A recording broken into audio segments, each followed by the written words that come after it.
oceans. 10 minutes after impact, molten rain hits the ground, causing vegetation to spontaneously burst into flames.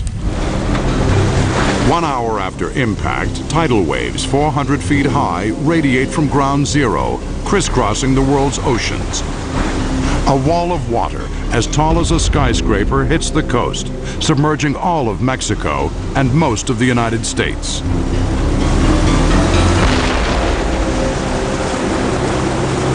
Mimbral in northeast Mexico is hundreds of miles from ground zero, yet it still shows clear signs of the tidal wave. 65 million years ago, when the dinosaurs disappeared, this entire area was covered with a sea.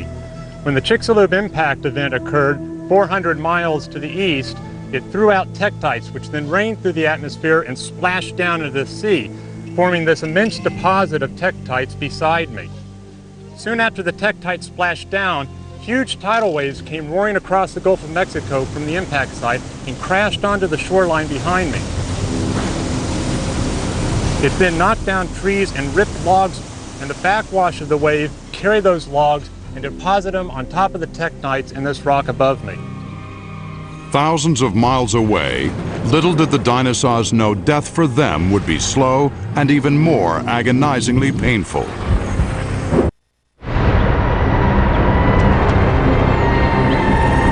In most of Central America, the impact of the meteor was devastating.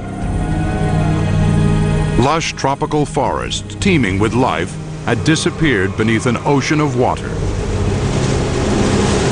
Trees, once tall and mighty, were reduced to smoking stumps. For dinosaurs living on other continents, the disaster would now spark a chain reaction, igniting a series of lethal events. Proof of how globally fatal the impact really was has been recently discovered in the Gulf of Mexico.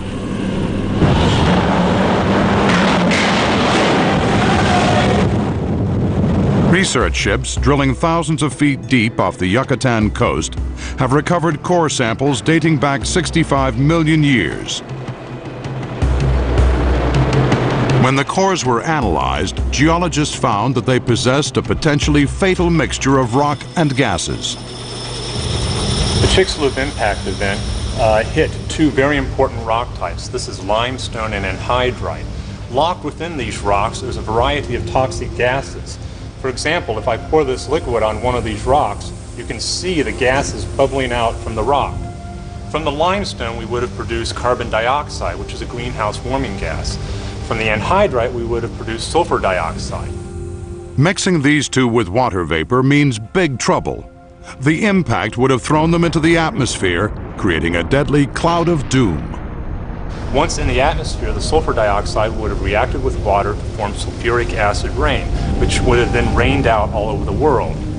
Ironically, if the meteor had hit anywhere else on Earth, the devastation would not have been nearly as severe, because the combination of minerals needed to create this deadly acid cloud is found on only 0.5% of the Earth's surface.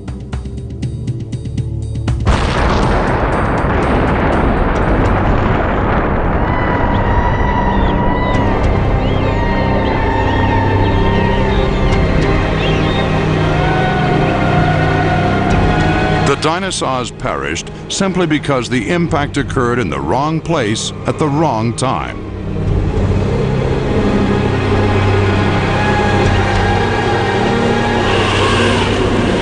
This discovery solved the mystery of their extinction on a global scale.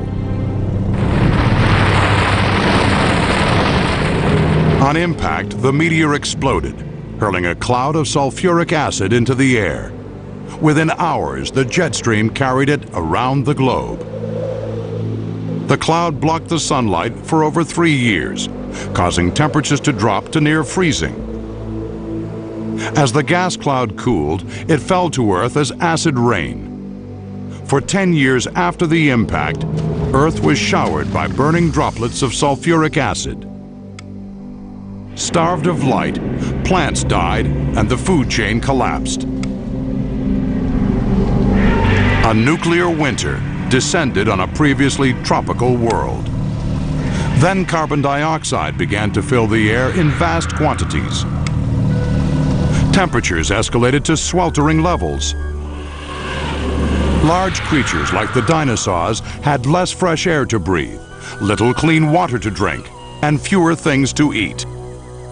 In the agony of death,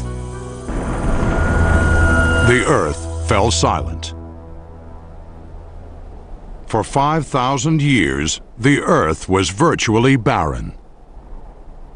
Then slowly, nature recovered, beginning a new chapter in the history of life. Although the reign of the dinosaurs was over, their extinction is not unique. Many meteors have hit the Earth.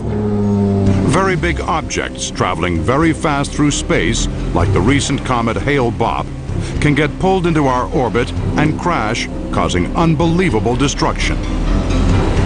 In fact, scientists predict that every 65 to 100 million years, Earth is struck by a giant meteor.